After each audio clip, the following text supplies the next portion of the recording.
লেখিকা সঞ্চিতা চক্রবর্তীর back counting. বাস স্টপে নেমে হিয়া যখন জোর পায়ে বাড়ির দিকে রওনা দিল, ঘড়িতে তখন রাত 11টা। কদিন ধরেই ওর ফিরতে বেশ দেরি হয়ে যাচ্ছে। এই নিয়ে মা বাবা বাড়িতে রাগারাগিও করেছে। কালও বাড়িতে ঢুকে দেখেছিল দুজনে বারান্দার রেলিং ধরে উদ্বিগ্ন মুখে ওর পথ চেয়ে বসে আছে। দিনকাল ভালো না, তাই মেয়ের নিরাপত্তার জন্য বয়স্ক মানুষ দুটোর উৎকণ্ঠার শেষ নেই। আসলে শহরতলির এই ছোট্ট জায়গাটাতে শেষ 3 সপ্তাহে 2টো খুন হয়ে গেছে। পুলিশ এখনো তার কোনো সমাধান করতে পারেনি। দুজনেই অল্প বয়সী মহিলা, অত্যন্ত নির্মমতার সঙ্গে কোনো ধারালো অস্ত্র দিয়ে তাদের গলা কেটে কেউ খুন করে ফেলে রেখে গেছে। তার সঙ্গে আরও অদ্ভুত যে জিনিসটার জন্য এলাকার মানুষগুলো আতঙ্কিত হয়ে আছে সেটা হলো, খুনি কেবলমাত্র খুন করেই ক্ষান্ত হয়নি, অত্যন্ত নৃশংসভাবে সে তার হাতের আঙুলের নখগুলি পর্যন্ত উপড়ে তুলেছে এবং কপালে চাকু জাতীয় কোনো ধারালো অস্ত্র দিয়ে ক্রমিক সংখ্যা লিখে রেখে গেছে। ক্রমিক সংখ্যাগুলো দেখলে মনে হবে, ঠিক যেন মনে হচ্ছে কেউ ব্যাক কাউন্টিং করছে। প্রথম যে মহিলাটি খুন হয় সে বছর 22-এর একজন তরুণী ছিল। রাতে আয়ার কাজ সেরে বাড়ি ফিরছিল। ধান ক্ষেতের পাশে ভোরবেলা দুজন জেলে তার মৃতদেহ প্রথম দেখতে পায়। শহরতলির ছোট্ট জায়গা হওয়ার জন্য এখানে মোটামুটি সবাই সবাইকে চেনে। জেলে দুজনের চিনতে বাকি ছিল না, মেয়েটি বামুনপাড়ার দিকে থাকে এবং প্রয়াত স্কুল মাস্টার বিমল চাটুর্যের মেয়ের বাড়িতে আয়ার কাজ করতে আসে। তার কপালে লেখা ছিল 10। এরপর খুন হয়েছিল বছর 24-এর মামনি দাস। সে বেচারি শহরে যেত কোনো একটা পার্লারে কাজ করতে। সেখানে পার্লার বন্ধ হয় রাত 8টা, 8:30টায়। তারপর বাকি কাজ গুছিয়ে শিয়ালদায় এসে ট্রেন ধরে সে যখন এই স্টেশনে নামতো তখন বেশিরভাগ দিনে ঘড়ির কাঁটা 10:30 পেরিয়ে যেত। এতদিন কোনো সমস্যা না হলেও হঠাৎ দেখা গেল সমস্যা শুধু সৃষ্টি হয়নি, সমস্যা রীতিমতো বিভীষিকার আকার ধারণ করেছে। গত বুধবার মামনির মৃতদেহ ওর বাড়ি থেকে কিছুটা দূরে এক কুয়োতলায় পাওয়া গেছিল। ভোরবেলায় সে পাড়ায় কিছু মহিলা ফুল তুলতে বেরিয়ে দেখেছিল মামনির দেহটা রক্তাক্ত অবস্থায় মুখ থুবড়ে পড়ে আছে। সবাই শঙ্কিত হয়ে দেখেছিল মামনির কপালে চাকু দিয়ে কেউ নয় লিখে রেখেছে। সাধারণ মানুষের বুঝতে বাকি থাকলেও না তারা ভয়ঙ্কর কোনো ঘটনার সঙ্গে জড়িয়ে পড়েছে। খুনি মারাত্মক, নৃশংস এবং সে অন্তত গোটা 10 মানুষকে খুন না করে থামবে না মনস্থির করে নিয়েছে। তাই এখন সন্ধে হলেই মানুষজন ঘরে ঢুকে যাচ্ছে। দরজা জানলা এঁটে রাতের খাওয়া দাওয়া শেষ করে পরিবারের সকলের সঙ্গে একসাথে থাকাটা নিরাপদ মনে করছে। যারা শহরাঞ্চল থেকে কাজ সেরে ফেরে তারাও চেষ্টা করছে সন্ধে 7টা, 7:30টার মধ্যে যাতে এলাকায় ঢুকে যাওয়া যায়। এইসব 7-5 ভাবতে ভাবতে হিয়া দ্রুত বেগে পা চালাতে থাকে। এমনিতেই এবার ঠান্ডাটা যথেষ্ট জাঁকিয়ে পড়েছে, তাই চারপাশে ঘন কুয়াশাও আছে। রাস্তায় তখন 2-1টা কুকুর ছাড়া কাউকে দেখা যাচ্ছে না। হিয়া ভেবেছিল মন্দির তলার মোড়ের কাছে যে ক্লাবটা আছে তার ছেলেগুলো অন্তত কালকের মতো বসে থাকবে। কাল রাতে যখন এখান দিয়ে যাচ্ছিল দেখেছিল আগুন জ্বালিয়ে ওরা আগুন পোহাচ্ছে আর পাশে চায়ের দোকানটাকে জোর করে খুলিয়ে রেখে গরম চা খাচ্ছে। ওকে অত রাতে ফিরতে দেখে ওদের 2-1জন অবাক চোখে ওর দিকে তাকিয়েছিল। তার মধ্যে চাপদাড়িওয়ালা ছেলেটা ওকে ডেকে বলেছিল, এত রাত করে ফিরবেন না দিদি। সঙ্গে দাঁড়ানো ফচকে মতন ছেলেটা বলেছিল, কত দূর যাবেন? হিয়া বলেছিল, এখান থেকে মিনিট 10-এর রাস্তা। ওই বোসদের পুকুরের কাছে যে কালী মন্দিরটা রয়েছে ওই মন্দিরটার কাছেই যাব। পাশ থেকে আরেকটা ছেলে বলেছিল, ওই দিকটায় রাস্তার আলোগুলো কারা যেন ভেঙে দিয়েছে। এত রাতে আপনি একা ফিরবেন? যা সব শুরু হয়েছে চারদিকে, চলুন আমরা বরং আপনাকে পৌঁছে দিয়ে আসি। রাস্তার আলোগুলো ভেঙে দিয়েছে শুনে কাল হিয়ার বুকটা কেঁপে উঠেছিল। আবার এতগুলো অচেনা ছেলে ওকে রাত বিরেতে বাড়িতে পৌঁছে দিতে চাইছে, এটাও খুব একটা সহজভাবেও নিতে পারছিল না। ওকে দোনাবোনা করতে দেখে সেই চাপদাড়িওয়ালা ছেলেটা বলেছিল, আপনাকে আমি চিনি, আপনি রঞ্জন স্যারের মেয়ে না? হিয়া সম্মতি জানাতেই ছেলেটা নিজের মোবাইল থেকে ওর বাবাকে ফোন ধরে বলে, স্যার আপনি নিশ্চয়ই খুব চিন্তা করছেন, দিদি রাত করে ফিরছে বলে। কোনো চিন্তা করবেন না, আমার সঙ্গে দেখা হয়ে গেছে, আমরা ক্লাবের ছেলেরা মিলে ওকে বাড়ি পৌঁছে দিচ্ছি। হিয়ার সব ভয় দূর হয়ে গিয়েছিল। 8-10টা ছেলে মিলে কালোকে বাড়ির গেট অবধি পৌঁছে দিয়েছিল। পরে বাবার থেকে শুনেছিল ওই চাপদাড়িওয়ালা ছেলেটা নাকি ভয়ানক দুষ্ট ছিল ছোটবেলায়, কিন্তু পরবর্তীকালে সে স্কুল থেকে খুব ভালো রেজাল্ট করে বেরিয়েছিল। আজ ক্লাবটার সামনে এসে দেখলো একদম শুনশান। হিয়ার নতুন করে মনে পড়ে গেল রাস্তার আলোগুলো না থাকার কথাটা। অন্তত মিনিট 3-4 পথ ওকে ওই অন্ধকার রাস্তার মধ্যে দিয়ে যেতে হবে। মা বাবা দুজনেই বয়সের থেকে বেশি অসুস্থতার কারণে কাবু হয়ে গেছে। তাদেরও বলা যায় না বাড়ি থেকে বেরিয়ে এগিয়ে আসতে। মনে মনে অফিসের বসের ওপর প্রচণ্ড রাগ উঠে যায় হিয়ার। ঠিক বেরোনোর আগে ওই দাস এন্টারপ্রাইজের হিসেব মেলানোর কাজটা যদি না দিত, তবে হিয়া 8টা সাড়ে 8টার মধ্যে বাড়ি ঢুকে যেতে পারত। সামনে জমাট বাঁধা অন্ধকার, কিন্তু রাস্তাটাও ওকে পাড়ি দিতেই হবে। ওই অন্ধকারটা বেরোতে পারলে তবেও নিজের বাড়িতে ঢুকতে পারবে। হঠাৎ মোবাইলে রিং শুনেও দেখে বাবা ফোন করছেন। কিরে, কখন ঢুকবি? 11টা হয়ে গেল। এই যে ক্লাবটা পেরিয়ে গেছি, আর মিনিট 5-এর মধ্যেই ঢুকছি। তাড়াতাড়ি চলে আয় মা, ভয় আর চিন্তায় আমি আর তোর মা একদম কাটা হয়ে আছি। বাবা শোনো, আমি হাঁটছি, তুমি বরং ফোনটা কেটো না। আচ্ছা ঠিক আছে, আমি ফোন ধরে থাকছি, তুই যা পারিস কথা বলতে থাক। কিছু না পারলে 1 2 3 4 বল, কিন্তু কথা বলতে থাক। আমিও কথা বলছি, এতে মনে হবে তুই আমার হাত ধরেই হাঁটছিস। হ্যাঁ বাবা, আসলে আজকে ওই ছেলেগুলোও নেই, ক্লাবটাও বন্ধ, আর রাস্তার আলোগুলো সারানো হয়নি। এই যে সামনে 3-4 মিনিটের রাস্তাটা, এটা একদম ঘুটঘুটে অন্ধকার। তুই দাঁড়া তাহলে ওখানে, আমি আর তোর মা আসছি। না বাবা, তাহলে অন্ধকার রাস্তাটা প্রথমে একবার তোমাকে আর মাকে পাড়ি দিতে হবে, আবার আমাকে সঙ্গে নিয়ে আরেকবার পাড়ি দিতে হবে। তার কোনো প্রয়োজন নেই, তুমি ফোন ধরে থাকো, আমি তোমার সাথে ফোনে কথা বলতে বলতে এই রাস্তাটুকু পেরিয়ে যাব। ঠিক আছে, আমি কথা বলছি, তুইও কথা বলতে থাক। ভয় পাস না মা, আমি সঙ্গে আছি তোর। হিয়ার বাবা রঞ্জনবাবু ওপাশ থেকে মেয়ের সাথে অনর্গল কথা বলতে থাকেন, কিন্তু অন্ধকার রাস্তায় 2-4 পা হাঁটার পরই হিয়া বোঝে সে কথাগুলো কোনোটাই তার কান দিয়ে মাথা পর্যন্ত পৌঁছাচ্ছে না। কিছু পরে লাইনটাও কেটে যায়। ফোনটার টর্চটা জ্বালিয়ে হিয়া রাস্তা দিয়ে চলতে থাকে। 2-3 পা চলার পর হিয়ার মনে হয় কেউ যেন ওর পিছু পিছু আসছে। হিয়ার শির দ্বারাবে একটা শীতল স্রোত নেমে যায়। এই ঠান্ডার মধ্যেও কপালে বিন্দু বিন্দু ঘাম জমতে থাকে। তবে কি আজই ওর শেষ দিন? আজই ওকে কেউ ওই মেয়েগুলোর মতো খুন করে কপালে 8 লিখে দিয়ে যাবে? হিয়ার গলা শুকিয়ে যায়। কোনো মতে তাড়াতাড়ি করে পা চালাতে থাকে ও। হঠাৎ পায়ে কিছু একটা জড়িয়ে হুমড়ি খেয়ে রাস্তার উপরে পড়ে যায় হিয়া। চোখের চশমাটা ছিটকে রাস্তায় পড়ে। মোবাইলটা কোনো ক্রমে হাতে তুলে তার টর্চের আলোতে অন্ধকার রাস্তার মধ্যেও চশমাটা খুঁজতে থাকে। হিয়ার চোখে খুব হাই পাওয়ারের চশমা থাকে, ওটা ছাড়া ওর পক্ষে কোনো কিছু ঠাউর করা খুব মুশকিলের ব্যাপার। হঠাৎ ওর কোলের ওপরে কি যেন এসে পড়ে। চমকে উঠে হিয়া দেখে ওর কোলের ওপরে চশমাটা এসে পড়েছে। তাড়াতাড়ি চশমাটা চোখে পড়ে হিয়া। অন্ধকারের মধ্যেও বোঝে কেউ একজন রাস্তা থেকে নেমে পাশের বাগানের মধ্যে ঢুকে গেল। হুড়মুড়িয়ে উঠে দাঁড়িয়ে হিয়া এক হাতে ব্যাগ আর এক হাতে মোবাইল নিয়ে প্রাণপণে দৌড়াতে থাকে। কালী মন্দিরের সামনে এসে মনে কিছুটা বল ফিরে পায়। তারপর হাঁপাতে হাঁপাতে নিজের বাড়ির দরজায় গিয়ে উপস্থিত হয়। বাড়িতে ঢুকে মাকে জড়িয়ে ধরে হাউমাউ করে কেঁদে ওঠে মেয়েটা। তারপর ফুপিয়ে কাঁদতে কাঁদতে মাকে পুরো ঘটনাটা বলে। পরের দিন সকালে উঠে চায়ের কাপ নিয়ে যখন বারান্দায় বসে হিয়া রোদ পোহাচ্ছিল, তখন পাশের বাড়ির ঘন্টার মা ওদের বাড়িতে হন্তদন্ত হয়ে ঢুকে খবর দিল কাল রাতে নাকি আরও একজন খুন হয়েছে। দম বন্ধ করে হিয়া কাকিমার দিকে তাকিয়ে জিজ্ঞেস করে, এবারে খুনটা কোথায় হয়েছে? ওই তো বাসস্ট্যান্ড থেকে আসতে যে কলা বাগানটা আছে, ওই বাগানের মধ্যে একটা মেয়েকে আজ সকালে দেখা গেছে পড়ে থাকতে, কপালে চাকু দিয়ে 8 লিখে গেছে। হিয়ার মনে হয় কাল ওর সঙ্গে যে লম্বা মতো মানুষটার অন্ধকারের মধ্যে ক্ষণিক সাক্ষাৎ হয়েছিল, সেই কি তাহলে খুনি? হিয়ার মা রান্নাঘর থেকে ইশারা করে মেয়েকে চুপ থাকতে বলে। তারপর প্রতিদিনের মতন অফিসের যাবার তাড়ায় সবকিছু ভুলেও স্নানে ঢুকে যায়। দুপুরের দিকে হিয়ার বাবা ফোন করে বলেন, আমি তোর ছোট মাসিকে ফোন করে দিয়েছি, এরপর থেকে যেদিন দেখবি রাত 8টা বেজে গেছে, অফিস থেকে বেরোতে তুই বাড়ি না এসে সোজা মাসির বাড়িতে চলে যাবি। কালকে রাতে তুই যা দেখেছিস আমার মনে করতে ভয় লাগছে। অফিসে হিয়া ওদের শহরতলিতে ঘটে যাওয়া পরপর খুনের ঘটনাগুলো জানাতেই অর্ধেক লোকই অবিশ্বাসের চোখে ওর দিকে তাকিয়ে থাকে। বলে, ওখানকার পুলিশ পারছে না এরকম একটা সিরিয়াল কিলারকে ধরতে? শুনেছি পুলিশ নাকি খুব চেষ্টা করছে, কিন্তু এখনো পর্যন্ত তো কিছু উপায় বের করতে পারেনি। তবে আজও বিনা টেনশনে অফিসের পেন্টিং কাজগুলো সারতে পারে, কারণ ও ঠিক করেই নিয়েছে সারা সপ্তাহ মাসির বাড়ি থেকে অফিস করবে। আর শনিবার যেহেতু হাফ ছুটি, তাই ওই দিনই ও বাড়ি ফিরবে। অফিস থেকে বেরিয়ে মাসির বাড়ি যাওয়ার আগে গোটা 4 ফিশ ফ্রাই কেনে হিয়া। বেল শুনে গেট খুলে ওর মাস্তুতো বোন তিতি লাফিয়ে উঠে ওর গলা জড়িয়ে ধরে। আমি সব শুনেছি দিদি ভাই, তুই তাড়াতাড়ি ফ্রেশ হয়ে নে। তারপর ওর হাতের দিকে খেয়াল করে বলে, ফিশ ফ্রাইয়ের গন্ধ বেরোচ্ছে মনে হচ্ছে।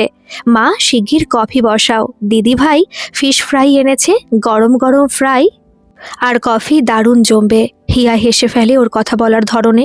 রান্নাঘর থেকে ওর ছোট মাসি বেরিয়ে এসে হাত থেকে প্যাকেটটা নিয়ে টেবিলে রাখে। কিছুক্ষণ পরে ফ্রেশ হয়ে ড্রয়িং রুমে বসে জমিয়ে কফি আর ফিশ ফ্রাই খেতে খেতে তিতির আর মাসি হিয়ার মুখে ওখানকার পুরো ঘটনাটা শুনে আঁতকে ওঠে।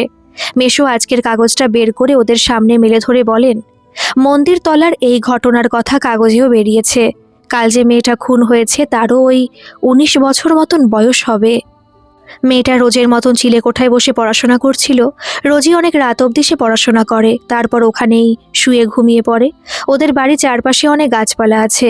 সকালে বাগানে হাঁটতে গিয়ে ওর দাদু দেখে নাতনি উপুর হয়ে পড়ে রয়েছে আর চারপাশে রক্তে ভেসে যাচ্ছে।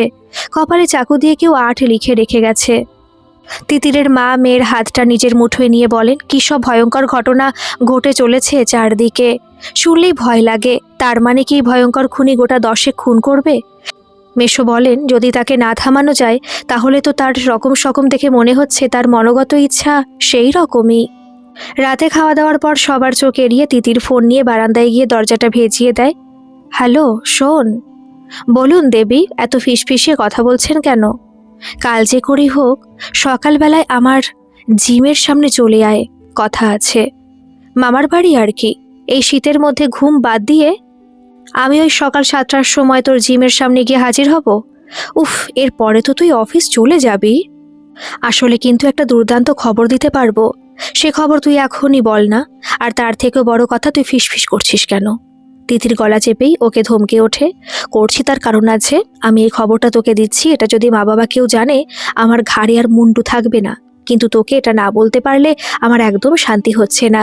তুই কাল সকালে প্লিজ জিমের সামনে চলে আয়। ঠিক আছে, আসবো। আমার তিতির পাখি রেখেছি আর আমি যাব না? আমার বুঝি দেখতে ইচ্ছে করে না? উফ মিত, সব সময় তোর ফজলামো। তিতির ফিসফিস করে বলে ওঠে, এটা একটা সিরিয়াল কিলারের ব্যাপার, তুই আয়, তোকে শুনতে হবে পুরোটা। সিরিয়াল কিলার মানে? ওই যে মন্দির তলায় যে ঘটনাগুলো ঘটছে সেটার কথা বলছিস নাকি? হ্যাঁ, ওইগুলোই। ওখানে আমার মাসতুতো দিদি হিয়া দিদি থাকে। তো আমি তোর জিমের সামনে যাব কেন? আমি কাল সকালে তোর বাড়িতেই আসছি। তোর দিদির থেকে আরো ভালো করে সবটা জানা যাবে। তুই এখন এক কাজ কর, শুয়ে লেপের তলায় ঢুকে আমার কথা চিন্তা করতে করতে ঘুমিয়ে পড়। আমার বয়ে গেছে তোর কথা চিন্তা করতে। তাই নাকি? মা কালীর দিব্যি করে বল, ঘুমোতে যাওয়ার সময় চোখ বুজে আমার কথা একবারও ভাবিস না? সে কথার উত্তর না দিয়ে মুচকি হেসে তিতির গুড নাইট বলে ফোনটা রেখে দিল। পরের দিন অবশ্য মিত ওদের বাড়িতে আসতে পারেনি। একটা খুব জরুরি কাজে ওকে দিন 7 জন্য হায়দ্রাবাদ চলে যেতে হয়েছিল। হিয়াও সপ্তাহখানেক মাসির বাড়ি থেকেই অফিস করছিল। ডিসেম্বরের 5 তারিখে হঠাৎ সকালে 7:30 নাগাদ মিত কাউকে কিছুটি না জানিয়ে তিতিরদের বাড়িতে এসে উপস্থিত হলো। তিতির তখনও লেপের তলায়। ওর মার সাথে কথা বলতে বলতেই এক ফাঁকে টুক করে তিতিরের ঘরে ঢুকে মিত ওর ঠান্ডা হাতটা তিতিরের গালে চেপে ধরল। তিতির চোখ খুলেই ওকে দেখে ঠান্ডা হাতে ঘুম ভাঙানোর জন্য রেগে ওঠার বদলে হেসে ফেলল। মিত ওকে বলল, অনেক বেলা হয়েছে, টেবিলে আয়, একসাথে চা খাই। চা খেতে খেতে হিয়ার কাছে ওদের মন্দির তলায় ঘটে যাওয়া পরপর খুনের গল্পগুলো মন দিয়ে শুনতে লাগলো। হিয়া যতটা জানে পুরোটাই বিবৃত করার পর ওকে জিজ্ঞেস করলো, সবটা শুনে কি বুঝলে? এটা ডেফিনেটলি একটা সিরিয়াল কিলিংয়েরই ঘটনা ঘটেছে, তবে এক্ষেত্রে খুনের বা খুনির প্যাটার্নটা বোঝা ভীষণ দরকার হয়ে পড়ে। তুমি যতক্ষণ প্যাটার্নটা বুঝতে না পারবে ততক্ষণে এই ঘটনার গভীরে যাওয়া সম্ভব না। এই কারণের জন্য বেশিরভাগ ক্ষেত্রে সিরিয়াল কিলাররা হঠাৎ করে হারিয়ে যায়। খুব কম সিরিয়াল কিলারই ধরা পড়েছে বাস্তবে। তিতির বলল, কিন্তু এ যেভাবে মার্ডার করে মানুষের কপালে নাম্বার লিখে দিয়ে আসছে তাতে তো বোঝাই যাচ্ছে যে লোকটা অন্তত গোটা 10 খুন করবে বলেই এই সমস্ত কাজগুলো শুরু করেছে। একটা মজার কথা কি জানিস তিতির? সিরিয়াল কিলার যে সবসময় পুরুষই হবে তার কিন্তু কোনো নিশ্চয়তা নেই। তাই ওই যে বললি লোকটা, এটা কিন্তু লোক না হয়ে মহিলাও হতে পারে। তিতিরের মা চমকে উঠে বলেন, মেয়ে সিরিয়াল কিলার এমন গল্পও আছে নাকি? আছে আন্টি। এই কলকাতার বুকেই বহুকাল আগে সৃষ্টি হয়েছিল ত্রৈলোক্য নামে প্রথম মহিলা সিরিয়াল কিলার চরিত্রটি। সে অন্য এক গল্প, পরে বলা যাবে। তবে হিয়ার থেকে খুনি কেমন করে খুন করেছে সেটা মোটামুটি বুঝলেও আরও কিছু ইনফরমেশন যতক্ষণ না পাবো ততক্ষণ প্যাটার্নটা বুঝতে পারছি না। তবে তোমাদের মন্দিরতলার ওসি নিরঞ্জন সামন্ত আমার ক্লাসমেট ছিল। ও আমাকে ডেকে পাঠিয়েছে, যদিও পুরোটাই আনঅফিসিয়াল, তবু মাথা খাটানোর বেশ ভালো একটা সুযোগ হবে মনে হচ্ছে। তাই ভাবছি কটা দিন ছুটি নিয়ে তোমাদের ওইদিকে যাব। তাহলে মাকে বলে দিই তুমি কয়েকটা দিন আমাদের বাড়িতে থাকবে। আরে না না, আমি নিরঞ্জন মানে তোমাদের ওই ওসির বাড়িতেই উঠব। ওর ফ্ল্যাট থেকেই যেটুকু যা করার করব ভেবেছি, তুমি ব্যস্ত হইও না। তিতির মিতকে আড়ালে ডেকে বলল, মাসিমণির বাড়িতে উঠতে পারতিস, তাহলে আমিও ওখানে থাকতে পারতাম। মিত তিতিরের দিকে সোজাসুজি তাকিয়ে বলল, তোর মাসিমণির বাড়িতে উঠব, তবে বিয়ের পরে। একসাথে দুজনে কটা বছর অপেক্ষা কর। পিছন থেকে হিয়া কথাগুলো শুনে হো হো করে হেসে উঠল। সেই হাসিতে লজ্জা পেয়ে তিতির মিতের পিঠে 2 কিল মেরে বলল, বাদর ছেলে একটা। তারপর দৌড়ে ঘরের মধ্যে ঢুকে গেল। সেদিন বিকেল 5:30 নাগাদ মিত মন্দিরতলা থানায় যখন ঢুকছে, তখন চারপাশে সন্ধে নেমে এসেছে। নিরঞ্জন যখন মিতের সঙ্গে স্কুলে পড়তো তখন থেকে বেশ গাবলু ছিল। সেই ছেলে যে পুলিশে চাকরি পাবে কোনোদিন এমন কথা কেউ স্বপ্নেও ভাবেনি। তবে এবার নিরঞ্জনকে দেখে মিতের কিন্তু বেশ ভালো লাগলো। জিম করা, মেদহীন, সুঠাম চেহারা, চোখে রিমলেস একটা চশমা, ক্লিন শেপড গার্ল। ওকে দেখে চেয়ার ছেড়ে উঠে এসে জড়িয়ে ধরল বুকে। তারপর 2 বন্ধু কফি খেতে খেতে পুরনো দিনের স্কুলের গল্পে মেতে উঠল। এই থানায় নিরঞ্জন এসেছে মাস 4। ও মিতকে বলল, এই এলাকাটা খুব শান্তিপূর্ণ, কোনো অসুবিধে হয় না, সবাই সবার মতন রয়েছে, না কোনো সাম্প্রদায়িক দাঙ্গা হয়, না তেমন রাজনৈতিক নেতাদের দাপাদাপি রয়েছে। একদম শান্ত একটা অঞ্চল। মাঝে মাঝে শুধু কিছু ছ্যাচরা চোর, ছিনতাইবাজের দেখা মেলে। আর একটা জিনিসের এখানে উপদ্রব আছে, সেটা হলো রাত হলে হাইওয়ে দিয়ে যাওয়া গাড়িগুলো থামিয়ে মাঝে মাঝে ছিনতাই হয় বা ডাকাতিও বলা যায়। ওটার জন্য রাতে টহলদারির ব্যবস্থা করতে হয়, কিন্তু এছাড়া মাস কয়েক বেশ শান্তিতেই কাটছিল। তাল কেটেছে এই পরপর ঘটে যাওয়া খুনের ঘটনাগুলোয়। এমনিতে জায়গাটা খুব শান্তশিষ্ট, আর এই রকম একটা ভয়ঙ্কর ঘটনা ঘটার জন্য সন্ধে 6:30 7টার পর কাউকেই আর তেমন রাস্তাতেই দেখা যায় না। এমনকি দোকানপাটও আজকাল আর সন্ধ্যের পর খুলে রাখতে মানুষ ভরসা পাচ্ছে না। তুই আমাকে শান্তভাবে সমস্ত ঘটনাটা প্রথম থেকে বল। প্রথমে যে মেয়েটা মারা গেছিল সে কে ছিল, তার বাড়ি কোথায়? মেয়েটা আয়ার কাজ করত, কলকাতার দিকেও কাজ করতে যেত, মূলত কলকাতাতেই কাজ করত। আমাদের এখানে এক ভদ্রলোকের মেয়ের যমজ বাচ্চা হয়েছে, তাদের দেখাশোনার জন্যই ওকে বেশ ভালো মাইনে দিয়ে ওনারা রেখেছিলেন। ওই বাড়িতেই তো থাকতো। সেদিন রাতে কোনো কারণে নিজের বাড়ির দিকে যাচ্ছিল, পথমধ্যে সে বেচারি এই খুনির কবলে পড়ে প্রাণ হারালো। মেয়েটার পরিবারে ওই একমাত্র রোজগেরে ছিল, বয়স্ক মা আর মেয়ের সংসার। ওর এক প্রেমিকও আছে, কিন্তু মায়ের দেখাশোনার জন্য চিন্তিত থাকায় তাদের বিয়েটা হচ্ছিল না। বুঝতেই পারছিস গ্রামগঞ্জের ব্যাপার। এখানে এখনো বিয়ের পর মেয়ে মায়ের দায়িত্ব নেবে, এটা বর মানলেও শ্বশুরবাড়িকে মানাতে বেশ বেগ পেতে হয়। তুই আমাকে নিয়ে একবার এদের বাড়িতে যেতে পারবি? এখন যাবি? চল ঘুরে আসি। সবে তো 6টা বাজে, এতক্ষণ করবোটাই বাকি। তার থেকে যে কাজে এসেছি সে কাজটার সম্পর্কে ভালো করে জেনে নিলে ভালোই হবে। নিরঞ্জনের বাইকে মিত কিছুক্ষণের মধ্যেই পৌঁছে গেল প্রথম খুন হওয়ার মেয়েটির বাড়িতে। মেয়েটার নাম শ্যামলী সরকার। ওর মা মেয়ের সম্পর্কে কিছু বলতে গেলেই এমন হেঁচকি তুলে কান্নাকাটি শুরু করলো যে তেমন কোনো তথ্য সেখান থেকে ওরা উদ্ধার করতে পারল না। তবে হঠাৎ একটা ছেলে এসে বাড়িতে একটা টিফিন ক্যারিয়ার করে ভদ্রমহিলার জন্য কিছু খাবার এনে তাকে রাতে খেয়ে নেবার কথা বলতে গিয়ে ওদের দিকে চোখ পড়তেই জিজ্ঞাসু দৃষ্টিতে নিরঞ্জনের দিকে তাকালো। কিছু হদিশ পেলেন স্যার? না মুকুল, এখনো অবধি তো অন্ধকারেই হাতড়ে চলেছি। মিত বুঝল এই হচ্ছে শ্যামলীর সেই প্রেমিক। ওর একটা জিনিস খুব ভালো লাগলো দেখে, যে ছেলেটি কত যত্নে মেয়েটির মায়ের দায়িত্ব নিজের কাঁধে তুলে নিয়েছে। নিরঞ্জন মুকুলকে বলল, তুমি বুঝি প্রতিদিনই এখানে আসো? হ্যাঁ স্যার, আসি। বাড়িতে বাবা মাকে অনেক কষ্টে রাজি করিয়েছি। মাসিমাকে এখানে একা একা আর ফেলে রাখবো না। আমাদের বাড়ির একতলার একটা ঘরে আমার বুড়ি পিসির সাথেই রাখবো ভেবেছি। না হলে কোন দিন রাতে মরে পড়ে থাকবে, টেরও পাবো না। এই যে টিফিন ক্যারিয়ার করে খাবারটা দিয়ে গেলাম, কাল সকালে যখন আসবো দেখবো ও খাবার এমনিই পড়ে আছে। এভাবে চলতে থাকলে এই মানুষটাই বা বাঁচবে কি করে বলুন? নিরঞ্জন মুকুলের কাঁধে হাত দিয়ে বলল, কিছু প্রয়োজন হলে আমাকে জানিও। আপনি স্যার দয়া করে যেভাবে পারেন ওই খুনিটাকে ধরেন, নয়তো আরও অনেক মানুষের প্রাণ যাবে। চেষ্টা করছি। ওখান থেকে বেরিয়ে মিথ নিরঞ্জনকে বলল, শ্যামলী যে বাড়িতে কাজ করত সেই বাড়িতে একবার চলতো। নিরঞ্জন মিথকে নিয়ে এবার স্কুল মাস্টার বিমল চাটুর্যের বাড়িতে এসে হাজির হলো। ওনার ছোট মেয়ের যমজ ছেলে হয়েছে। ছেলে হওয়ার পর মেয়ে এখন প্রায় বছরখানেক এখানেই থাকবে মনস্থির করেছে। জামাই ব্যাঙ্গালোরে কর্মরত। শ্যামলী এদেরই দেখাশোনার কাজে নিযুক্ত হয়েছিল। বিমল চ্যাটার্জির মেয়ে মণিকর্ণিকা মিথকে বলল, সেদিন আরেকটু হলে মনে হয় আমি মারা পড়তাম। মিথ কৌতূহলী হয়ে জিজ্ঞেস করলো, এরকম কেন বলছেন?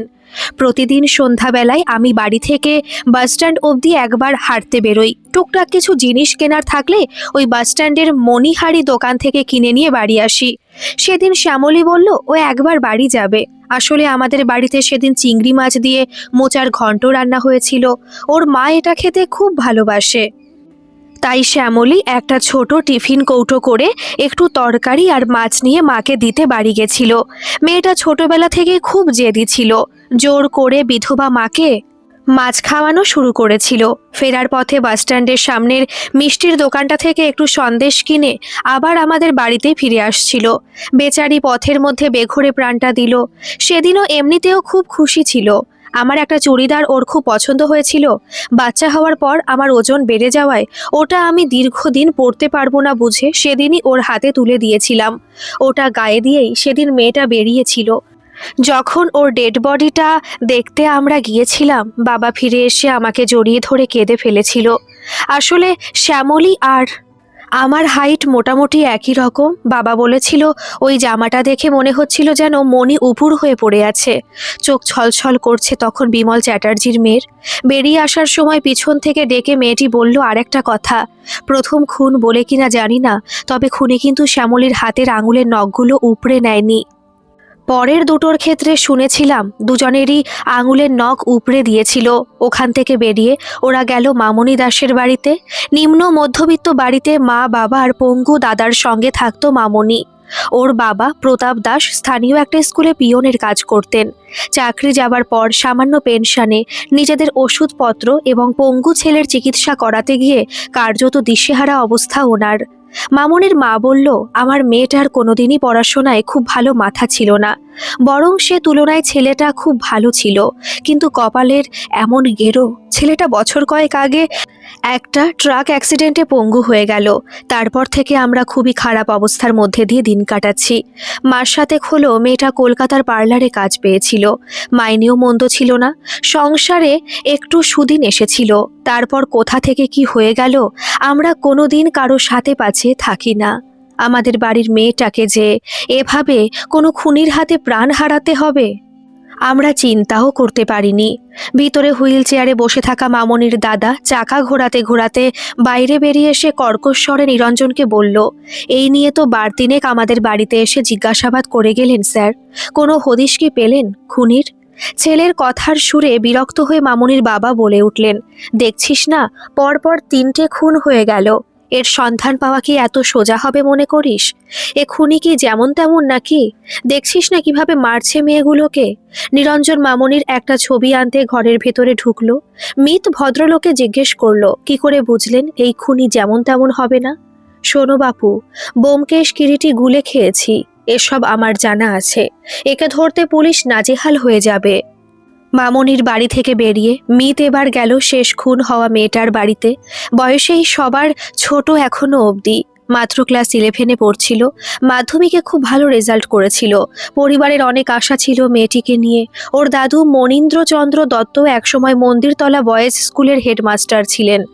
ভদ্রলোকের ছেলে মেয়ে পড়াশোনায় মধ্যমানের হওয়ায় তার আক্ষেপের অন্ত ছিল না।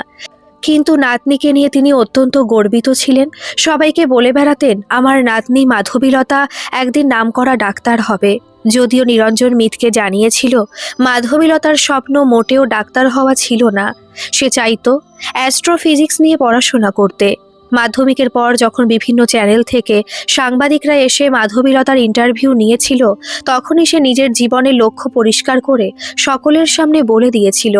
তবে বুদ্ধিমতী হওয়ার জন্য দাদুর সাথে এই নিয়ে কোনো বিতর্কে সে জড়াতো না। কারণ আপাতত উচ্চ মাধ্যমিক এবং তারপরে উচ্চতর পরীক্ষাগুলির জন্য নিজেকে প্রস্তুত করাই তার বর্তমান লক্ষ্য ছিল। প্রায় প্রতিদিনই মেয়েটি অনেক রাত অবধি পড়াশোনা করত। চিলেকোঠার ঘরে মেয়ের জন্য একটা অ্যাটাচড বাথরুমেরও ব্যবস্থা করে দিয়েছিলেন বাড়ির লোকজন। সেই ঘরে গিয়ে মিত দেখল ঘরটিতে বিভিন্ন বিষয়ের প্রচুর বই, একটা ল্যাপটপ আর অনেক সিডি ভর্তি। বিছানার পাশে একটা ছোট আলমারিতে 4-5 রকমের বিস্কিট, চানাচুর, বাদাম বিভিন্ন কৌটোতে মজুত আছে। বোঝাই যাচ্ছে রাতে পড়াশোনা করতে করতে মেয়ের যদি খিদে পায় তার জন্য তার বাবা মা এই ব্যবস্থা করে রেখেছিলেন। মাধবীলতার মা এখনও হাসপাতালে চিকিৎসাধীন। বাবা একদমই ভেঙে পড়েছেন। দাদুর তো তারপর থেকে বার দুয়েক অজ্ঞান হওয়া হয়ে গেছে। কাকা কাকিমাও শোকে বিহবল। তবুও তারাই পরিবারটিকে ধরে রেখেছেন। মেয়েটির কাকা ওদের বলল রাতে খাওয়া দাওয়ার পর ও চিলেকোঠায় উঠে দরজা বন্ধ করে দিত। প্রতিদিনই 3টে 3:30 অবধি পড়ে ওখানে ঘুমিয়ে পড়তো। তারপরে সকাল 9টা নাগাদ নিজেই নেমে আসতো। এই রুটিনেই ও চলতো। সেদিনও রাতে খাওয়া দাওয়ার পর 2 বোতল জল নিয়ে ছাদের ঘরে চলে গিয়েছিল। ভোরবেলায় বাবা বাগানে পায়চারি করেন ও পুজোর ফুল তোলেন। হঠাৎ জবা গাছগুলো লাগোয়া ঝোপে দেখেন কে যেন ঘাসের উপর শুয়ে আছে। ওনার চোখে চশমা না থাকায় প্রথমটা বুঝতে পারেননি। তারপর ওই বিভৎস দৃশ্য দেখে বাবা চিৎকার করে আমাদের সবার নাম ধরে ডাকতে থাকেন। আমরা এসে দেখি রক্তের চারিদিক ভেসে যাচ্ছে। আমাদের আদরের মেয়েটা ঘাসের উপর উপুর হয়ে পড়ে রয়েছে। ডান হাতের আঙুলের একটা নখও ছিল না। ভাবতে পারছেন কতটা ভয়ানক কষ্ট দিয়ে আমাদের মেয়েটাকে মেরেছে। আর অমন ফর্সা মেয়েটার কপাল জুড়ে 8 লিখে রেখে গেছে। মাধবীলতার একটা ছবি নিয়ে মিত আর নিরঞ্জন ফিরে এলো মন্দিরতলা পুলিশ ফাঁড়িতে। একটা কাগজের ওপর 3টে ছবি রেখে মিত একদৃষ্টে খানিকক্ষণ তাকিয়ে রইল। কি দেখছিস? তুই একটা জিনিস লক্ষ্য করেছিস? কি? এই 3টে মেয়ে একে অপরের সঙ্গে কিন্তু সম্পর্কযুক্ত। কোথায়?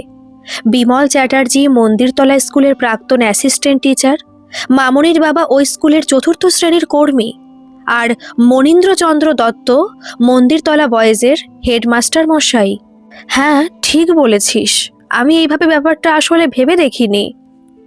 আমার কেন জানি না মনে হচ্ছে এই স্কুলটার সঙ্গে খুনির কোনো না কোনো সম্পর্ক আছে।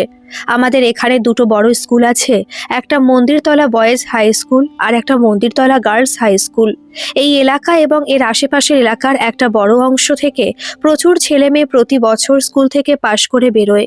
তার সঙ্গে প্রাচীন স্কুল দুটোর সঙ্গে যুক্ত রয়েছেন একটা বড় সংখ্যার প্রাক্তন ও বর্তমান শিক্ষক শিক্ষিকা এবং অশিক্ষক কর্মচারীরা। এই হাজার হাজার মানুষের মধ্যে খুনি চিনব কি করে? চিনতে হবে নিরঞ্জন, যেভাবেই হোক চিনতে হবে। আরও গভীরে আমাদের ঢুকতে হবে। আশেপাশের লোকজনের সাথে অনেক কথা বলতে হবে, সতর্ক থাকতে হবে। তা না হলে এই খুনি আরও বেশ কয়েকটা খুন করবে। যত তাড়াতাড়ি সম্ভব একে যদি আমরা আটকাতে না পারি তাহলে এই এলাকার মানুষজনের জন্য কিন্তু অসীম বিপদ অপেক্ষা করছে। সে তো বিলক্ষণ বুঝতে পারছি বন্ধু, কিন্তু সে কোন দিক দিয়ে কাকে আক্রমণ করবে সেটা বুঝবো কি করে? ওদিকে ওপর মহল থেকে কিন্তু আমার উপর চাপ ক্রমশ বাড়ছে। দেখ, একটা জিনিস আমার মনে হচ্ছে, এখনো পর্যন্ত কিন্তু খুনি 3জন মহিলাকেই তার টার্গেট বানিয়েছে। তার মানে কি খুনি মহিলা বিদ্বেষী? মহিলা বিদ্বেষী কিনা জানি না, তবে কোনো কারণে মহিলাদেরই সে বেছে বেছে টার্গেট করছে। হতে পারে পুরুষদের তুলনায় মহিলাদের থেকে বাধা পাওয়ার আশঙ্কাটা একটু কম হওয়ার জন্য সে মহিলাদেরই অপেক্ষাকৃত দুর্বল টার্গেট হিসেবে বেছে নিচ্ছে।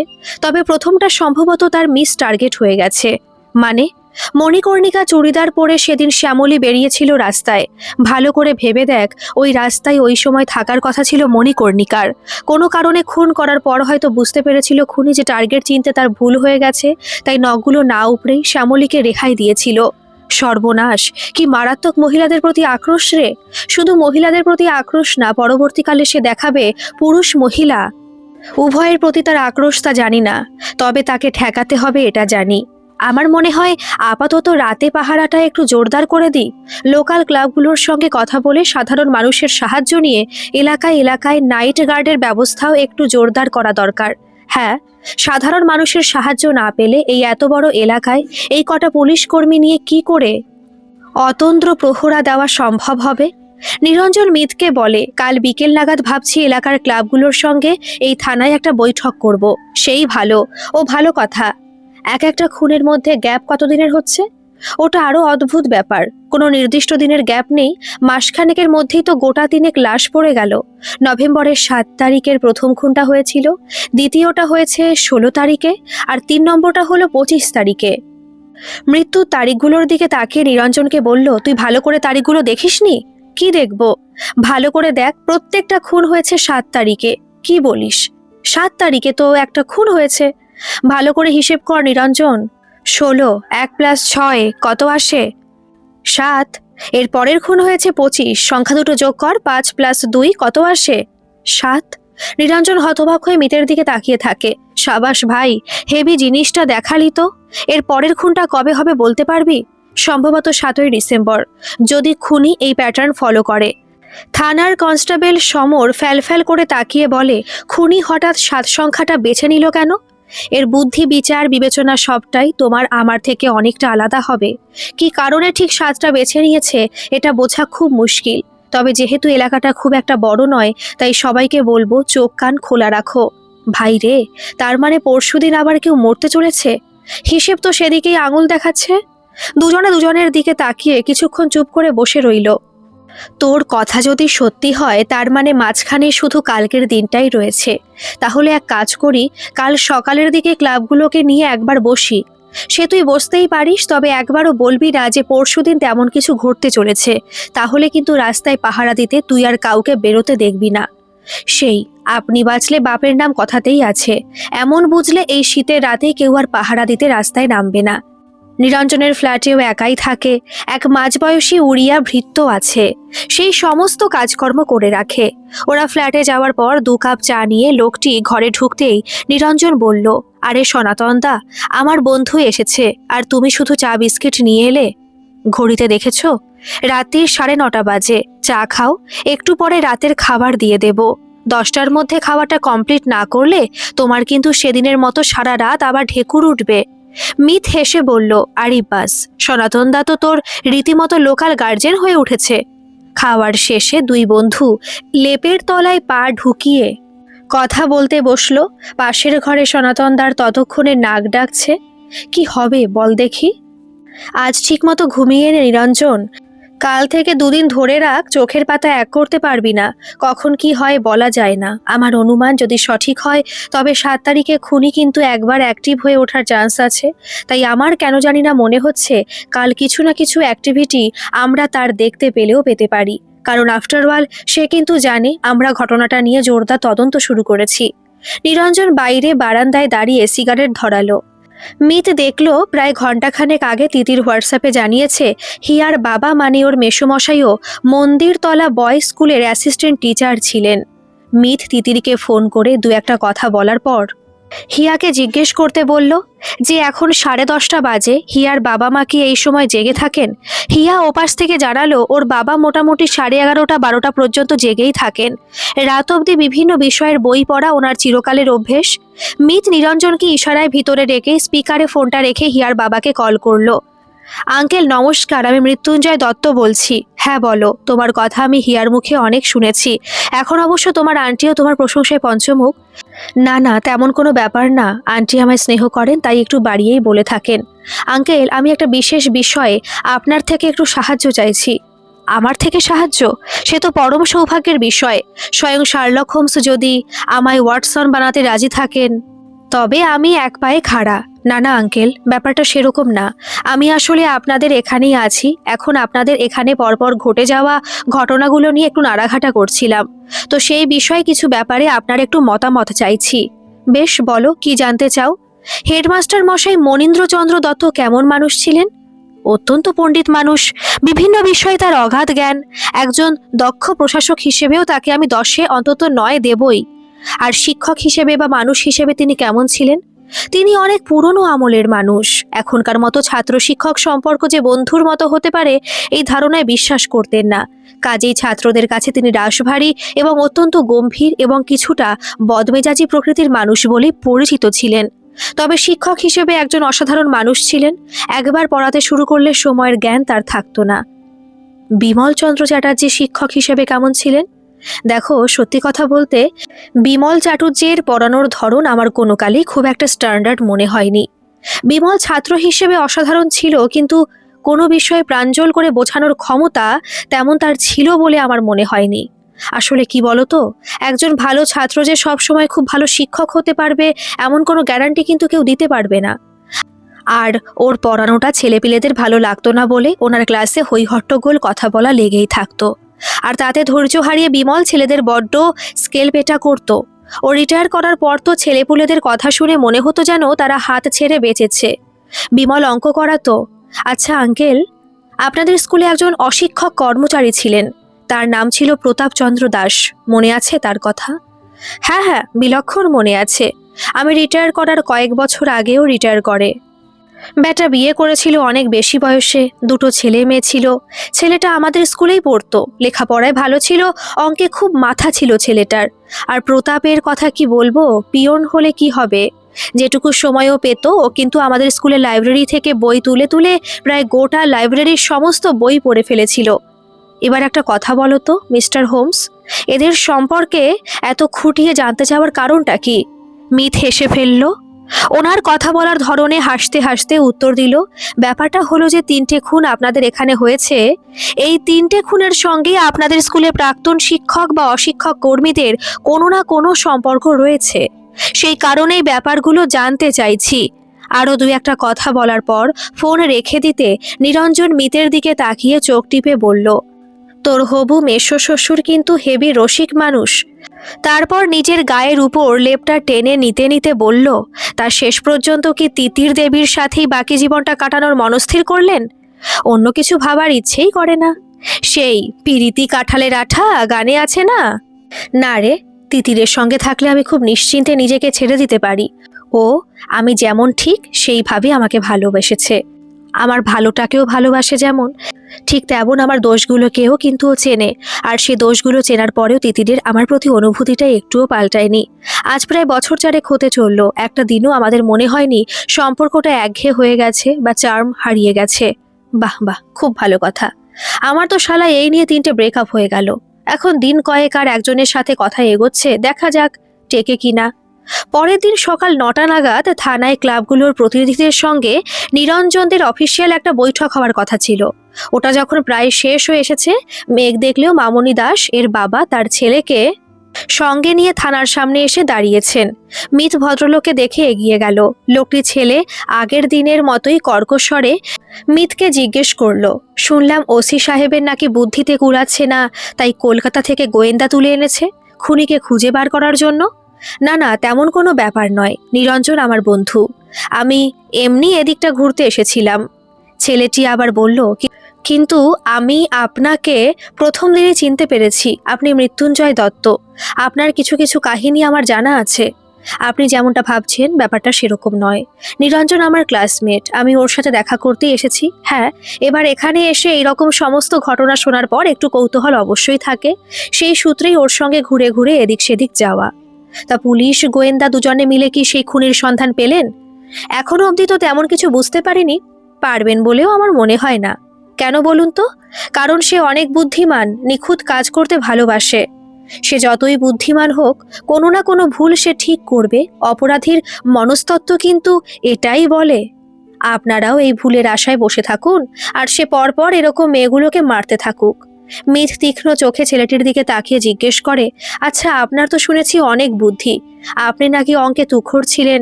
ছেলেটি ওকে থামিয়ে প্রশ্ন করে, এসব কথা আপনি জানলেন কি করে? রঞ্জন স্যারকে মনে আছে? উনি বলছিলেন। রঞ্জন স্যার খুব ভালো ইতিহাস পড়াতেন। ছেলেটির মুখ উজ্জ্বল হয়ে ওঠে। স্যার এই কথা আমার সম্পর্কে বলেছেন? হ্যাঁ বলেছিলেন তো, কালই শুনলাম তো। তারপর প্রসঙ্গ পাল্টে বলে, যে কথা বলছিলাম, আচ্ছা আপনার কেন মনে হয় বলুন তো, খুনি শুধু মেয়েদেরই মারবে? মেয়েদের মারবে কিনা শুধু জানি না, রাত বিরাতে যাকে দেখবে তাকেই মারবে। ওই মেয়েগুলোরই বা অত রাত করে বাড়ি ফেরার কি দরকার? বোনকেও আমি বহুবার বলেছি যে সন্ধ্যার পর মেয়েদের রাস্তায় থাকা উচিত নয়। কথা শুনলে তো, ফলটা কি হলো? বেঘরে প্রাণটা গেল। কিন্তু আপনার বোন তো কাজ করে বাড়ি ফিরছিল, আর ওর কাজে আপনাদের সংসারেও একটু স্বাচ্ছন্দ্য এসেছিল। কেন বোন কাজ না করলে আমাদের সংসার চলতো না?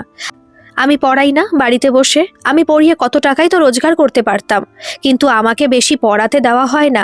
সবাই আমাকে অসুস্থভাবে পঙ্গু মনে করে, অপদার্থ মনে করে। উত্তেজনায় ছেলেটার মুখ চোখ লাল হয়ে যায়। প্রতাপচন্দ্র দাস ছেলের হুইল চেয়ার ঘুরিয়ে বাইরে বেরোতে বেরোতে মিতকে বললেন, স্যারের সঙ্গে দেখা করতে এসেছিলাম। কেসটার সম্পর্কে কিছু নতুন তথ্য জানতে পারলেন কিনা সেটা জানতেই এসেছিলাম। এখন তো এখানে ক্লাবের সঙ্গে লম্বা মিটিং চলবে, আমি এখন যাই, পরে এসে আবার দেখা করে যাব। মিত ওদের চলে যাওয়ার দিকে কিছুক্ষণ তাকিয়ে আবার থানার ভিতরে এসে মিটিংয়ে যোগ দেয়। অবশ্য ও একটু দূরে চেয়ার নিয়ে বসে দুপক্ষের কথাবার্তা শুনতে আগ্রহী ছিল। এরকম একটা অফিসিয়াল মিটিংয়ে কোনো নিজের বক্তব্য জানতেও মোটেই এগোনোর পক্ষপাতী নয়। এখানে বড় ক্লাব মূলত দুটো, মন্দিরতলা নাগরিক সমিতি এবং মন্দিরতলা ইয়াংস্টার্স। এই ইয়াংস্টার্সের ছেলেরাই হিয়াকে বাড়িতে পৌঁছে দিয়েছিল, সেটা মিতের খুব ভালোই জানা আছে। ছেলেগুলো নিরঞ্জনকে সবিস্তারে জানাচ্ছিল তারা কিভাবে অন্ধকারে বাড়ি ফেরা মহিলাদের অনেক সময় রাস্তায় এগিয়ে দেয়। মিত জিজ্ঞেস করলো, আচ্ছা একটা কথা একটু মনে করে বলতে পারবেন, শেষ খুনটা যেদিন হয়েছিল সেদিন অন্য দিনের মতো আপনারা বেশি রাত অবধি ক্লাব খুলে আড্ডা না মেরে ক্লাব বন্ধ করে দিয়েছিলেন কেন? সেই চাপদারি ছেলেটা উত্তর দিল, আসলে ওই দিন আমার খুব মাথা ধরেছিল, হাওয়াও ছেড়েছিল প্রচণ্ড, তাই আগুনটাও যেন ঠিক জ্বলছিল না, ঠান্ডায় কাঁপুনি উঠে গেছিল, সেই কারণে আর রাত অবধি বসে থাকিনি। অন্য একটি ছেলে যোগ করে, হ্যাঁ প্রলয়ের সেদিন একদম থাকার ইচ্ছে ছিল না, আর ক্লাবের চাবি যেহেতু ওর কাছেই থাকে তাই আমরাও ক্লাব ঘর বন্ধ করে যে যার মতো বাড়ি চলে যাই। প্রলয় নামের ছেলেটা নিরঞ্জনের দিকে তাকিয়ে বলল, তবে সেদিন আমরা ওখানে বসে থাকলেও খুব একটা বেশি কিছু তফাৎ হতো বলে মনে হয় না স্যার, কারণ ওই দিন তো হেডমাস্টার মশাইয়ের নাতনিকে খুনি মেরেছে, তাও ওদের বাগানে ঢুকেই মেরেছে। নিরঞ্জন বলল, এটা খুব অদ্ভুত ব্যাপার, এর আগের খুন দুটো রাস্তার উপরে হয়েছে, কিন্তু এবার মনে হয় খুনের সাহস একটু বেড়েছে, তা না হলে ওদের বাড়ির বাগানে ঢুকেই মেয়েটাকে মেরে আসলো কি করে? হেড স্যারের বড় দেমাগ ছিল স্যার, উনি ভাবতেন উনি যা করছেন সেটাই সেরা। অনেকবার বলেছিলাম বাড়ির পাঁচিলটা আরেকটু উঁচু করে দিন স্যার, মাল ম্যাটেরিয়াল যা লাগে আমি সাপ্লাই দিই, একটু না হয় কমই নিতাম দরটা ওনার থেকে, কিন্তু উনি তো একদম জেদ ধরে বসে থাকলেন বাড়ির পাঁচিল 3 ফুটের বেশি উঁচু করার নাকি দরকার নেই। সেদিন কথাটা শুনলে মেয়েটা প্রাণে বেঁচে থাকতো। মিত এতক্ষণ দূরে বসে ছেলেটির দিকে নজর রাখছিল, এবার ওই চেয়ারে বসেই আবার ওকে প্রশ্ন করলো, আর এর আগের দুটো খুনের ব্যাপারে আপনাদের কি মত? অন্যরা উত্তর দেওয়ার আগেই চাপদারি আবার উত্তর দিল, এই মেয়ে দুটো প্রতিদিন প্রায় আমাদের ক্লাবের সামনে দিয়ে যাতায়াত করত। ওই শ্যামলী তো আগে কলকাতায় আয়ার কাজ করত, রাত বিরেতে বাড়ি ফিরতো, আর মামনি তো 10টা সাড়ে 10টার আগে ফিরতেই পারতো না। অন্য একটা ছেলে কথার মাঝেই যোগ করলো, প্রলয়দা এই শ্যামলী আর মামনি দুজনকেই বলেছে এর আগে, সংসার চালানো মেয়েদের কাজ নয়, তোরা বরং বিয়ে থা করে সংসারী হ, রাত বিরেতে বেটা ছেলের মতো ড্যাং ড্যাং করে ঘুরে বেড়াস না। প্রলয় নিজের দাড়িতে হাত বুলাতে বুলাতে বলল, ওরাও কথা শোনেনি স্যার, কেউ কথা শুনতেই চায় না আজকাল। ছেলেদের কাজ আর মেয়েদের কাজ কি কখনো এক হতে পারে? ছেলেরা বাইরে ঘুরবে, টাকা রোজগার করবে, মেয়েরা সংসার সামলাবে, বাচ্চা কাচ্চার জন্ম দেবে, এটাই জীবন, এটাই সংসার হওয়া উচিত। মিতের হাতটা নিষ্পিস করছিল ওর গালে সজোরে একটা থাপ্পড় কষানোর জন্য। কোনো মতে নিজেকে সামলে ছেলেটিকে বলল, আপনার একবারও মনে হচ্ছে না যে কথাগুলো মান্ধাতার আমলের লোকজনের মতো শোনাচ্ছে? বাচ্চার জন্ম দেওয়া আর ভাত রান্না করা ছাড়া মেয়েদের আর কোনো কাজ নেই? তাদের কি কোনো যোগ্যতা নেই? তারা বাইরে বেরিয়ে কাজ করবে না? প্রলয় মাথার চুলে হাত বোলাতে বোলাতে বলল, এই যে স্যার আপনাদের আধুনিক চিন্তাধারা, আর তার জন্যই তো মেয়েগুলো বিপদে পড়ছে, কত ধর্ষণ বেড়ে গেছে, খুন হচ্ছে। এই যদি ঘরে থেকে সংসার করতো তাহলে কি এই সব জ্বালায় মানুষকে জ্বলতে হতো? বাড়ির অপদার্থ পুরুষগুলোর জন্য ওই মেয়েগুলোকে রাস্তায় নামতে হয়েছিল। মিত আবার বলল, আর মাধবীলতা নামের সেই বাচ্চা মেয়েটা, তাকে তো কাজ করতে রাস্তায় নামতে হয়নি, সে বাচ্চাটি তো বাড়িতে থেকে পড়াশোনা করছিল, তবে তার এই গতি হলো কেন? আজ নামেনি, কাল নামতো। হেড স্যার তো গলা ফুলিয়ে চতুর্দিকে বলে বেড়াতেন তার নাতনি নাকি ডাক্তার হবে, এই মন্দির তলার অন্য মেয়েদের কাছে নাকি তার নাতনি উদাহরণ হয়ে থাকবে। এইভাবে এত প্রচার করে মেয়েদের সম্পর্কে বলে বেড়ানোটা ঠিক নয়। মেয়েদের একটু ঘরের ভেতরে সভ্য হয়ে থাকাই উচিত। তারপর নিরঞ্জনের দিকে তাকিয়ে বলল, কিছু মনে করবেন না স্যার, ওই মামনি বা এই হেড স্যারের নাতনি কারোরই বেশভূষা খুব একটা ভালো ছিল না। দিন রাত জিন্স টপ পরে ঘুরে বেড়াতো, কার চোখে লেগেছে খুন করে এসেছে। ছেলেগুলোর কথাবার্তা শুনে নিরঞ্জনেরও মাথা গরম হয়ে যাচ্ছিল, তাই রাতে পাহারার জন্য কি কি করতে হবে ভালো করে ওদের বুঝিয়ে মিটিংটা তাড়াতাড়ি শেষ করে দিল। নিরঞ্জন মিতের দিকে তাকিয়ে হতাশ হয়ে বলল, এ তো নতুন তথ্য সামনে এলো রে। জিন্স পরার কারণে যদি মেয়েগুলো খুন হতো, তবে মেয়েগুলোর উপর তো শারীরিক নিগ্রহ হতো। খুনি তো সেসব কিছু করেনি। নিরঞ্জনকে বলল, আমি একটা জিনিস দেখে খুব অবাক হয়ে গেলাম। এই প্রলয়কে উপর থেকে দেখে কেউ বুঝতেই পারবে না ওর ভেতরের মনটা সে কোন প্রাচীনকালে পড়ে রয়েছে। কত রকম মানুষ দেখলাম রে ভাই এই কয়েক বছরের চাকরি জীবনে। এক একটা ক্রিমিনালের হিস্ট্রি শুনলে অবাক হয়ে যাবি। দুপুরের পর থেকে ভেতরে ভেতরে অস্থিরতা বাড়তে থাকলো ওদের। হিসেব মতো আর কয়েক ঘন্টার মধ্যেই খুনি নতুন কাউকে তার নিশানা বানাতে চলেছে। নিরঞ্জনকে মিতকে বলল, একটা কথা সবসময় মাথায় রাখবি, এই খুনগুলো যে করছে সে কিন্তু নিজের ওপরে অতিরিক্ত কনফিডেন্স ধরে রাখে। আর ওভার কনফিডেন্সে মানুষ ভুল করবেই। ওই ভুলগুলো করার সময়টাতেই আমাদের ধরতে হবে। কিন্তু কোন দিক দিয়ে ধরবো, কার কার উপর নজর রাখবো, এটাই তো এখনো বুঝে উঠতে পারছি না। আচ্ছা নিরঞ্জন, একটা কথা বলতো, তোদের মন্দির তলায় আর কোন কোন মেয়ে চাকরি করে, রাতে বাড়ি ফেরে? সেরকম কোনো লিস্ট তোর কাছে আছে? না ভাই, তেমন কোনো লিস্ট তো নেই। তাহলে বানিয়ে নে। নিরঞ্জন সমরকে বলে, বিকেলের মধ্যে যেভাবে হোক এমন একটা লিস্ট বানিয়ে দেবেন।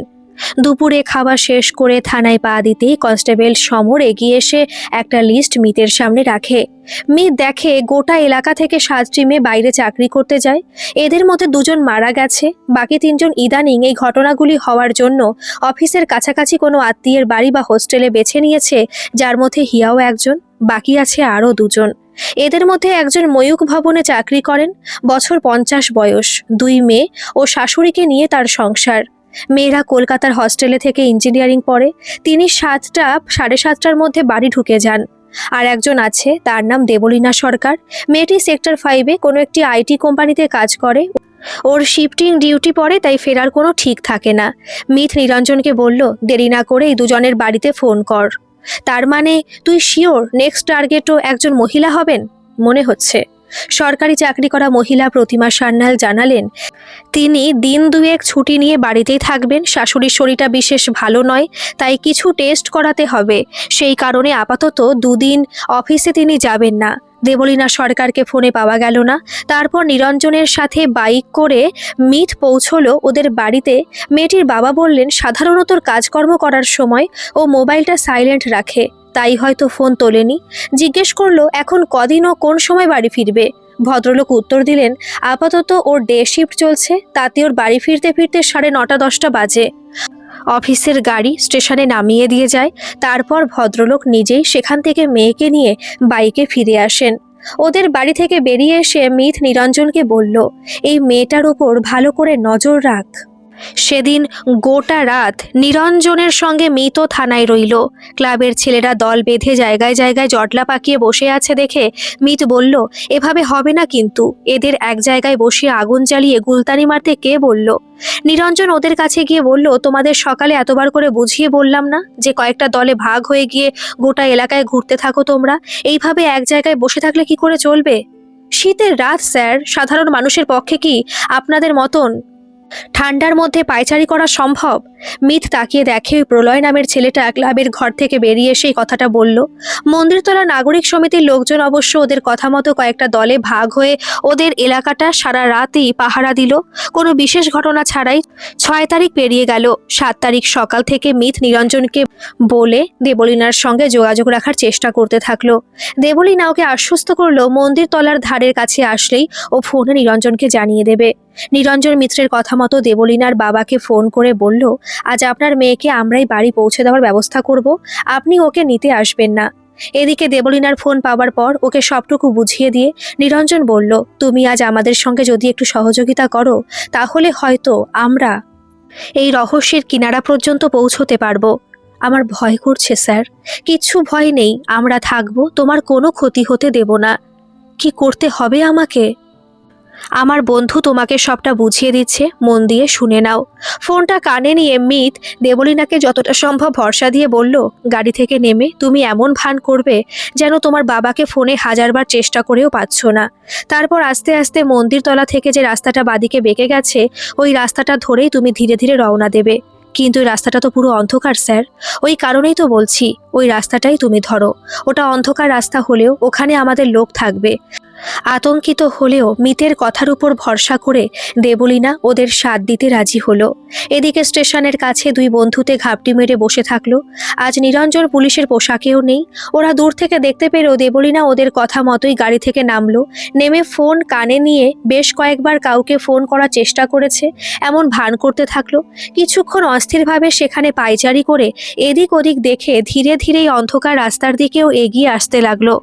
সন্ধে 5:30 থেকে মেঠো পথের ধারে ঝোপের মধ্যে মিত আর নিরঞ্জন দাঁড়িয়ে আছে।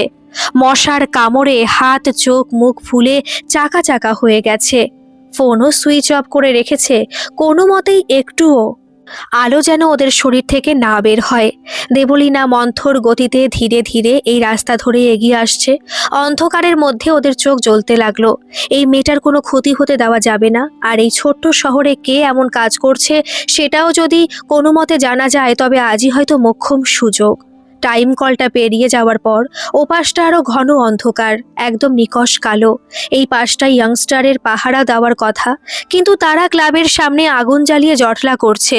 হঠাৎ অন্ধকারের মধ্যে মিতের চোখে পড়ল একটা মানুষ যেন রাস্তার ধার থেকে সহসা মাটি পুড়ে রাস্তার উপরে উঠে এলো। দীর্ঘকায় সেই মানুষটা ধীরে ধীরে দেবলীনার পিছু নিল। মিত নিরঞ্জনের হাতটা চেপে ধরল। নিরঞ্জন ওর হাতে চাপ দিয়ে জানান দিল ও দেখতে পেয়েছে।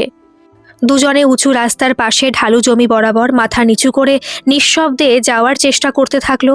একটু উঁচু রাস্তার উপরে তখন সে দীর্ঘকায় মানুষটি পায়ের গতি বাড়িয়েছে। আর সম্ভবত দেবলীনাও বুঝতে পেরেছে কেউ ওর পিছু নিয়েছে, তাই সেও পায়ের গতি বাড়ানোর চেষ্টা করলো। অন্ধকার ঘুটঘুট করছে চারিদিকে, কেবলমাত্র ঝিঝি পোকার ডাক শোনা যাচ্ছে। এপাশে ধানি জমি আর ওপাশে রাস্তা নেমে গেছে মন্দিরতলা গার্লস স্কুলের দিকে। দিনের বেলা কল কাকলিতে মুখর থাকলেও এখন একেবারে নিস্তব্ধ।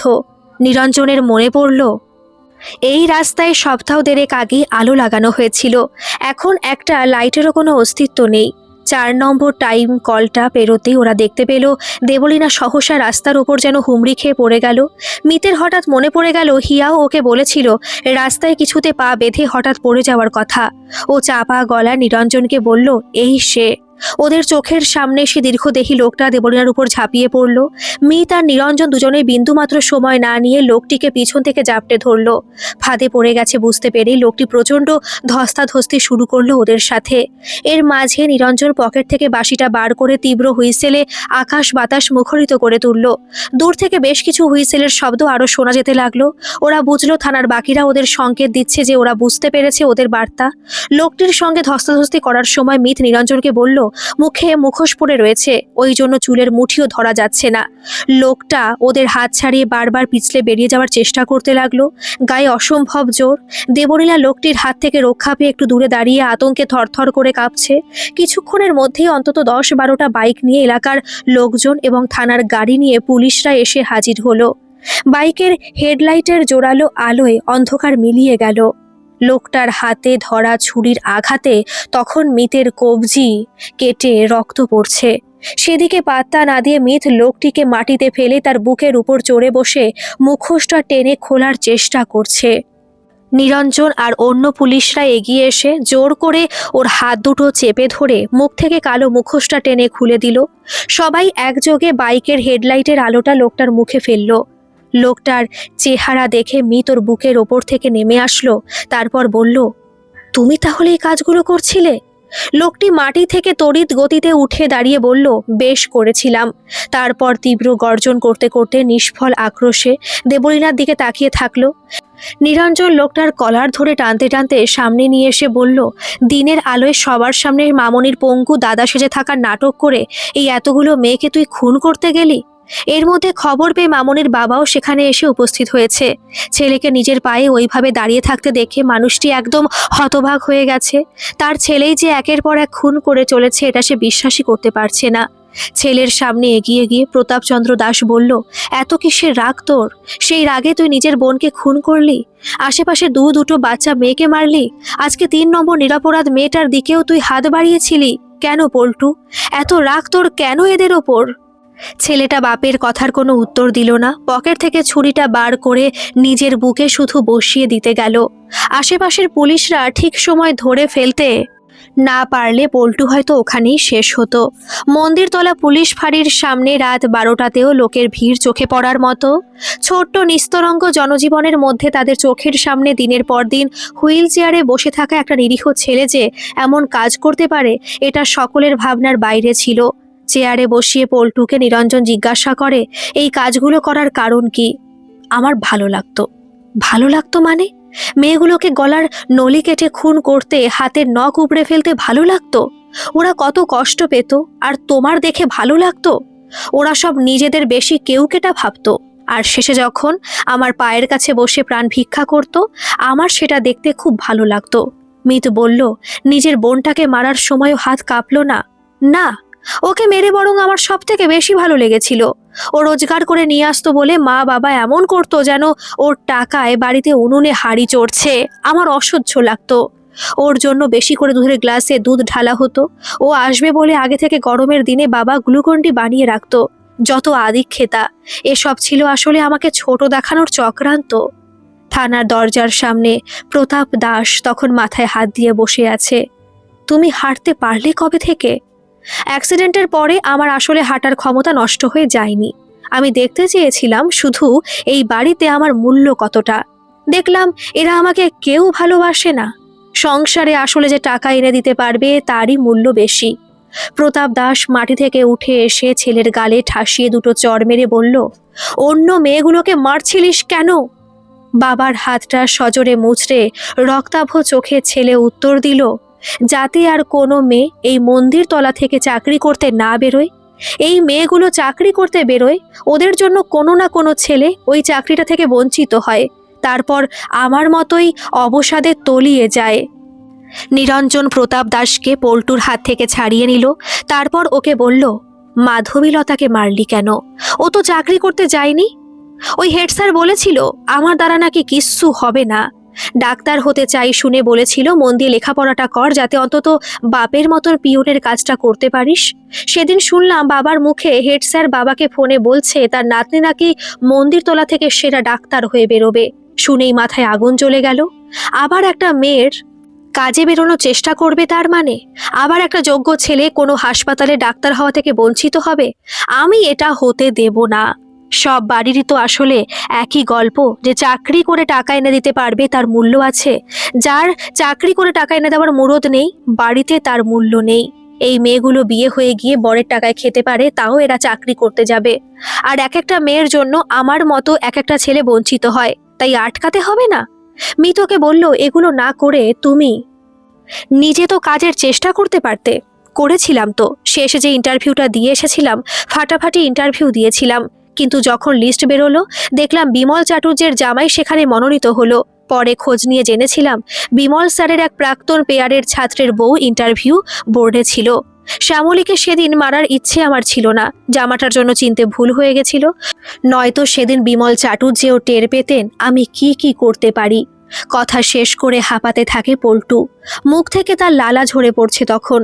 হিয়ার বাবা রঞ্জন বাবু হাঁপাতে হাঁপাতে থানায় এসে ঢুকলেন। তাকে দেখে পল্টু বলল, আমি কিন্তু স্যার আপনার মেয়েকে কিছু করিনি। সেদিন পায়ে দড়ি বেঁধে ফেলে দিয়েছিলাম ঠিকই, কিন্তু ফোনে দেখলাম আপনার ছবির উপরে বাবা লিখে সেভ করা আছে। আপনার মেয়ে তখন চোখ থেকে চশমা পড়ে যাওয়ায় হাতে চশমা খুঁজছে। আমি চশমাটার কোলের ওপর ছুঁড়ে দিয়ে বেরিয়ে চলে গেছিলাম। আপনি গোটা স্কুলের মধ্যে একমাত্র সেদিন হেড স্যারের কথায় ব্যথিত হয়ে আমার মাথায় হাত বুলিয়ে বলেছিলেন, বাবা পিয়ন বলে তোকেও পিয়ন হতে হবে, এমন কথা কোথাও লেখা নেই সপ্তক। তুই ভালো করে পড়াশোনা কর, তুই ঠিক বড় হতে পারবি। রঞ্জন বাবু চোখ থেকে চশমাটা খুলে ওর দিকে তাকিয়ে বললেন, কিন্তু আমার মান সম্মান তো তুই ধুলোয় মিশিয়ে দিলি সপ্তক। ওরা না বুঝলে আমি কি করব স্যার? আমার নামের সঙ্গে মিল রেখে ক্লু রেখে মেয়েগুলোকে মারছিলাম। এই গাধার দল পুলিশগুলো সেটা ধরতে পারলে তো। আসলে কি বলুন তো স্যার, পঙ্গু লোকদের ভালো নাম কেউ মনে রাখে না, দরকারই পড়ে না। তাই আমার মতো পঙ্গু যে সপ্তক হতে পারে সেটা ওদের ধারণাই নেই। আমি তো পল্টু, অপদার্থ এক পিয়নের ছেলে। জিভ বের করে হাঁপাতে থাকে পল্টু। সেদিকে কিছুক্ষণ তাকিয়ে রঞ্জনবাবু নিরঞ্জনকে বলেন, মনে হচ্ছে অবসাদে ভিতরে ভিতরে ক্ষয় হতে হতে ছেলেটা মানসিকভাবে বিকারগ্রস্ত হয়ে পড়েছে। তা না হলে এমন কাজ কেউ করতে পারে না। তারপর মিতের দিকে তাকিয়ে বললেন, সাবাস মৃত্যুঞ্জয়। নিরঞ্জন রঞ্জনবাবুর কথায় একমত হয়ে বলল, হ্যাঁ ভাই, তুই সাহায্য না করলে পল্টুকে ধরা অসম্ভব ছিল। ভিতরের পরিবেশটা এবার খুব দম বন্ধকর লাগতে থাকে মিতের। দুরাত প্রায় জাগা, তার ওপর প্রায় 12 ঘন্টা হতে চলল, তিতিরের গলাটাও শুনতে পায়নি। ফোনটা বার করে থানার বাইরের সিঁড়িতে বসে তিতিরকে ফোন করে মিত। হ্যাঁ বল, কি হয়েছে? কিচ্ছু না, শুধু তোর গলাটা শুনবো বলে। গল্পটি কেমন লাগলো অবশ্যই কমেন্ট করে জানাবেন, আর ভালো লাগলে একটা সাবস্ক্রাইব করে আমার পাশে থাকবেন। ধন্যবাদ।